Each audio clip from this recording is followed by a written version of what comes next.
Hello student, তোমরা যারা ক্যালকাটা ইউনিভার্সিটির আন্ডারে সেকেন্ড সেমিস্টারের ছাত্রছাত্রী আছো, তোমাদের জন্য আজকে ক্লাসটা খুবই গুরুত্বপূর্ণ।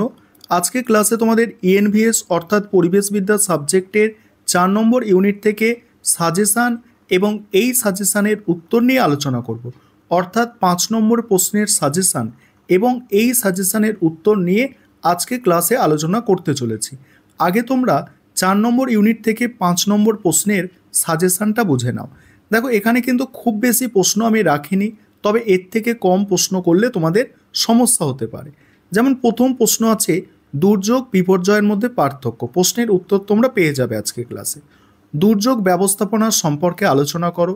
তারপরে বন্যার কারণ ও ফলাফল, ভূমিকম্পের কারণ ও ফলাফল। দেখো, এই ভূমিকম্পের কারণ যেটা আছে গতবারে ডে শিফটে পড়েছিল, এটা তোমরা যারা মর্নিং শিফট এবং ইভিনিং শিফটে পরীক্ষা দেবে তোমরা করবে, কারণ রিপিট প্রশ্ন হয় না। তাই ডে শিফটে যারা পরীক্ষা দেবে তোমাদের কারণটা করার দরকার নেই, ফলাফলটা তোমরা দেখবে। টিকা কিছু আছে মিনামাটার বিপর্যয়, ভোপাল গ্যাস বিপর্যয়, কেদারনাথ বন্যা, তারপরে আছে কোভিড-19, ফুকুশিমা পারমাণবিক বিপর্যয়। ফুকুশিমা পারমাণবিক বিপর্যয় গতবারে ডে শিফটে পড়েছিল। সুনামির কারণ ফলাফল, এগুলো হচ্ছে তোমাদের 4 নম্বর ইউনিট থেকে সাজেশান। এবার তোমরা অ্যান্সারগুলো দেখে নাও। প্রথম প্রশ্ন, দুর্যোগ বিপর্যয়ের পার্থক্য। প্রথমেই আছে সংজ্ঞা। সংজ্ঞাটা দেখে নাও। দুর্যোগ কাকে বলে দেখো, একটি আকস্মিক ও মারাত্মক ঘটনা যা পরিবেশ, জীবন এবং সম্পত্তির ওপর গুরুতর প্রভাব ফেলে, কিন্তু সাধারণত স্থানিকভাবে সীমিত এবং ক্ষয়ক্ষতি নিয়ন্ত্রণযোগ্য হতে পারে। আর বিপর্যয় কি বলছে?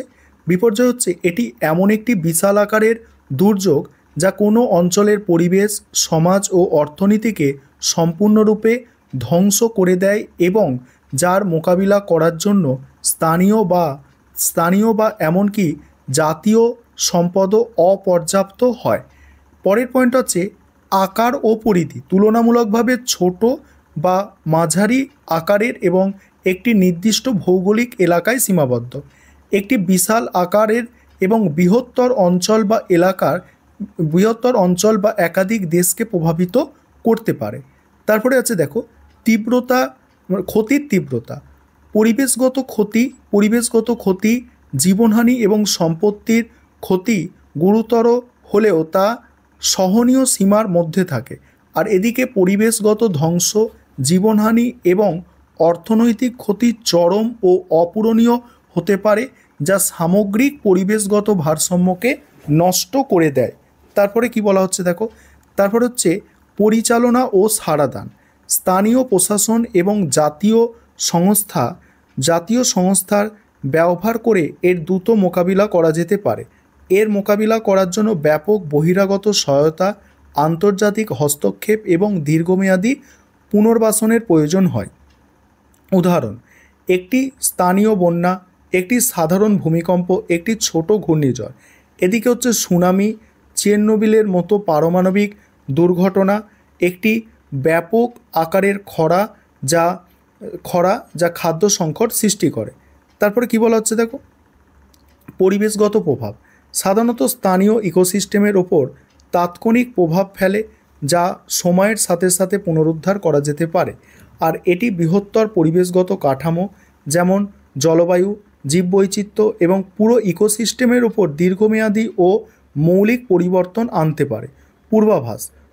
পূর্বাভাসে কি বলা হচ্ছে দেখো, পূর্বাভাস অনেক ক্ষেত্রে অধিকাংশ বা স্বল্পমেয়াদী পূর্বাভাস সাধারণত কম ঘন ঘটে এবং এর কিছু ক্ষেত্রে আগাম পূর্বাভাস দেওয়া কঠিন, যেমন উল্কাপাত বা বিশাল ভূমিধস।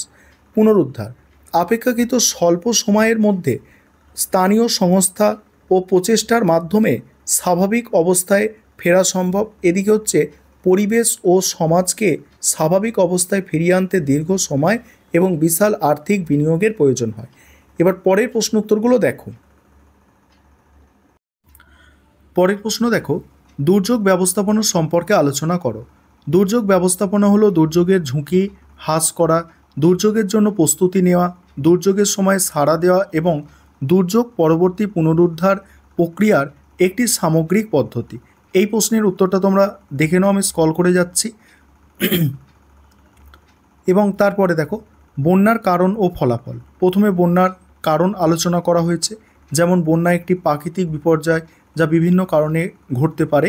প্রধান কারণ তার মধ্যে হচ্ছে অতিবৃষ্টি, একটানা ভারী বৃষ্টিপাত বা অল্প সময়ের অস্বাভাবিক পরিমাণে বৃষ্টি হলে নদীর জল ধারণ ক্ষমতা ছাড়িয়ে যায় এবং বন্যা দেখা যায়, এইভাবে লেখা আছে। এবং বন্যার ক্ষয়ক্ষতি তারপরে লেখা আছে, যেমন দেখো এখানে বলা হচ্ছে বন্যার ফলে ব্যাপক ক্ষয়ক্ষতি হয়। এর ফলে এর ফলাফলগুলির মধ্যে অন্যতম হলো জীবনহানি। বন্যার জলে ভেসে বহু মানুষের মৃত্যু ঘটে। ঘরবাড়ি, রাস্তাঘাট, সেতু এবং অন্যান্য অবকাঠামোর ব্যাপক ক্ষতি হয়। কৃষি জমি এবং ফসলের ব্যাপক ক্ষতি হয়। এইভাবে এটা লেখা আছে, দেখে নাও তোমরা একটু। তারপরে ভূমিকম্প। ভূমিকম্পের কি বলা হচ্ছে দেখো, ভূমিকম্পের কারণ ও ফলাফল দেখো, মোস্ট ইম্পর্টেন্ট একটা প্রশ্ন।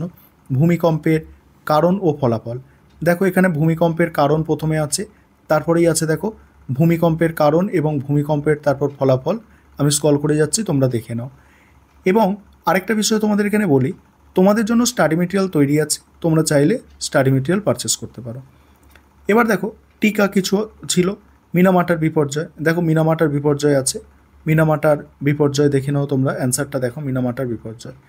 তারপরেই আছে ভোপাল গ্যাস দুর্ঘটনা। কি বলা হচ্ছে, ভোপাল গ্যাস বিপর্যয় 1984 সালে 2 থেকে 3 ডিসেম্বর ভারতের মধ্যপ্রদেশ রাজ্যের ভোপাল শহরে ঘটেছিল। ইউনিয়ন কার্বাইড ইন্ডিয়া লিমিটেড কীটনাশক কারখানায় মিথাইল আয়োসোনাইড, যেটাকে মিগ গ্যাস বলা হয়, লিক হওয়ার ফলে এই ভয়াবহ দুর্ঘটনা ঘটে।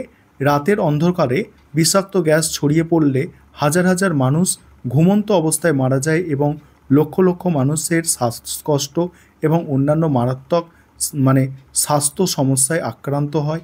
সরকারি হিসাবে মৃতের সংখ্যা প্রায় 3,80,000 হলেও বেসরকারি হিসাবে এর থেকেও বেশি। দেখে নাও প্রশ্নের উত্তরটা। তারপরে কেদারনাথের বন্যা আছে। 2013 সালে জুন মাসে ভারতের উত্তরাখণ্ডে ভয়াবহ বন্যা ও ভূমিধসের ঘটনা ঘটে, যার মধ্যে কেদারনাথের অন্যতম ক্ষয়ক্ষতিগ্রস্ত এলাকা।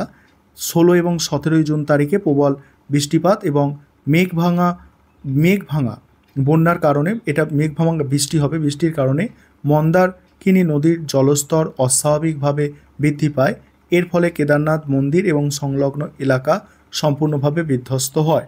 এইভাবে প্রশ্নের উত্তর লেখা আছে। তারপর কোভিড-19, তোমরা এটা তোমরা প্রত্যেকেই এই কোভিড-19-এর সঙ্গে পরিচিত।